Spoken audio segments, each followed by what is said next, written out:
नमस्कार, मैं सीमा कंवर, सिविल जज क्लास 2 साजा, जिला बेमेतरा, छत्तीसगढ़ राज्य विधिक सेवा प्राधिकरण की ओर से चलाया जा रहे अभियान जन चेतना कार्यक्रम के तहत आप सभी के समक्ष रैगिंग के विषय में कुछ महत्वपूर्ण जानकारियां साझा करने के लिए उपस्थित हूँ।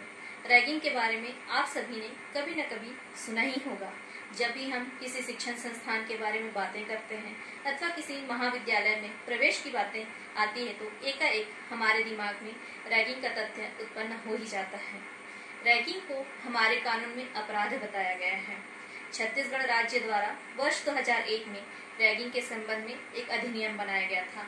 उक्त अधिनियम का नाम छत्तीसगढ़ शैक्षणिक संस्थाओं में प्रताड़ना रैगिंग का प्रतिषेध अधिनियम 2001 रखा गया है। उक्त अधिनियम का मुख्य उद्देश्य छत्तीसगढ़ के शैक्षणिक संस्थाओं में रैगिंग एवं उससे संबंधित मामलों व आनुषंगिक विषयों का निवारण किया जाना है। उक्त अधिनियम को दिनांक 17 जनवरी 2002 को पारित किया गया था, जो कि उस दिनांक से हमारे संपूर्ण छत्तीसगढ़ राज्य में लागू है। रैगिंग एक महत्वपूर्ण विषय है जिसके संबंध में यह अधिनियम शासन द्वारा बनाया गया था।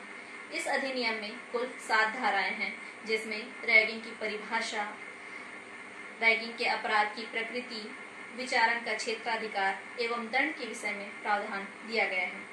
रैगिंग क्या है एवं रैगिंग की परिधि में क्या आता है, यह स्पष्ट रूप से इस अधिनियम में धारा 2 का में परिभाषित किया गया है, जिसमें रैगिंग का अर्थ बताया गया है। रैगिंग का अर्थ है किसी छात्र अथवा छात्रा को मजाकपूर्ण व्यवहार से अथवा किसी अन्य तरीके से ऐसा कोई कार्य करने के लिए बाध्य करना, उत्प्रेरित करना अथवा मजबूर करना जिसके करने से उसके मानवीय मूल्यों का हनन होता हो अथवा उसके व्यक्तित्व का अपमान अथवा उपहास होता हो।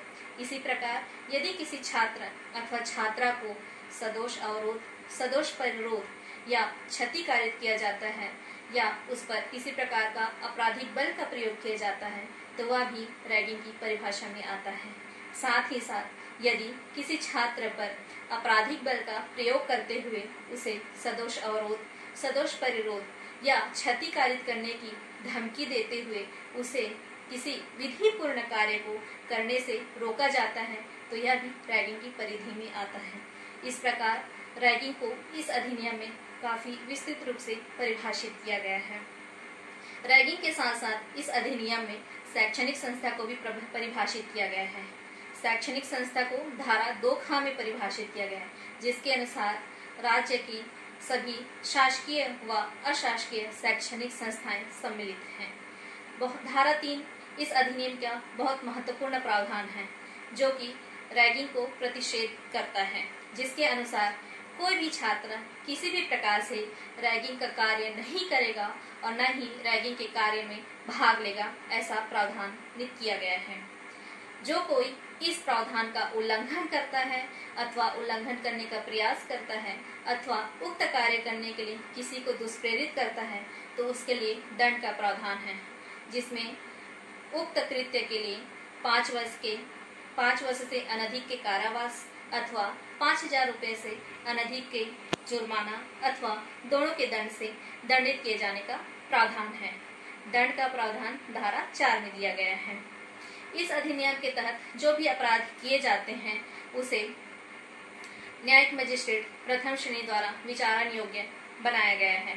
साथ ही इस अधिनियम के तहत किए गए समस्त अपराध को संज्ञेय, अजमानतीय एवं अशमनीय प्रवृत्ति के अपराध में शामिल किया गया है। जो भी अन्वेषण, जांच व विचारण की कार्यवाही इस अधिनियम के तहत किए जाते हैं उसमें दंड प्रक्रिया संहिता में दिए गए प्रक्रियाओं के अनुसार कार्यवाही किए जाने का भी प्रावधान है। इस अधिनियम में धारा 7 भी एक महत्वपूर्ण प्रावधान है, जिसमें छात्रों के निष्कासन से संबंधित तथ्य बताए गए हैं, जिसके अनुसार यदि कोई छात्र रैगिंग के अपराध में संलिप्त होना पाया जाता है तो विचारण लंबित होने के दौरान अथवा अन्वेषण के दौरान उस संस्था के मुखिया के पास यह अधिकार दिया गया है कि वह उस छात्र को निलंबित कर सकता है अथवा उसे उक्त शैक्षणिक संस्था के परिसर में अथवा छात्रावास में प्रवेश को वर्जित कर सकता है। यदि उक्त छात्र इस अधिनियम के तहत दोषित पाया जाता है तो उस छात्र को निष्कासित किए जाने का भी प्रावधान है। साथ ही साथ ऐसे निष्कासित छात्र या ऐसा कोई व्यक्ति जो इस अधिनियम के तहत दोषित पाया गया है, उस व्यक्ति को इस राज्य सरकार के अधीन समस्त शैक्षणिक संस्थाओं में 3 वर्ष की अवधि तक प्रवेश नहीं दिए जाने का भी प्रावधान दिया गया है। इस प्रकार इस अधिनियम में जो भी अपराध किए गए हैं उसके लिए कठोर दंड का प्रावधान दिया गया है। साथ ही जिस प्रकार से इस अधिनियम के अपराध को संज्ञेय, अशमनीय एवं अजमानतीय अपराध की प्रकृति में रखा गया है, उससे यह स्पष्ट है कि विधि की यही मंशा रही है कि यह एक काफी गंभीर प्रकृति का अपराध है जिसके लिए कठोर दंड दिया जाना चाहिए। चूंकि रैगिंग के बारे में हम यह स्पष्ट रूप से जानते हैं कि यह किसी व्यक्ति को सिर्फ शारीरिक रूप से परेशान नहीं करता है, बल्कि उस व्यक्ति के मन स्थिति को भी काफी अंदर तक प्रभावित करता है, जिससे उसे आंतरिक क्षति सहनी पड़ती है। उससे कभी कभी ऐसा होता है कि कोई बच्चा बहुत मानसिक रूप से परेशान हो जाता है एवं कभी कभी गंभीर परिणाम के रूप में भी ऐसा स्थिति उत्पन्न हो जाता है। तो ऐसी परिस्थिति से बचने के लिए सभी संस्थाओं को, इससे जुड़ी हुई सभी संस्थाओं को एवं उससे जुड़े सभी व्यक्तियों को इसके लिए विशेष कदम उठाना चाहिए, क्योंकि शिक्षण बहुत महत्वपूर्ण है हमारे समाज के लिए। हमारे समाज में शिक्षा से ही विकास होता है और शिक्षण संस्थान ही हमारा मुख्य स्थान है जहाँ से हमारा विकास शुरू होता है।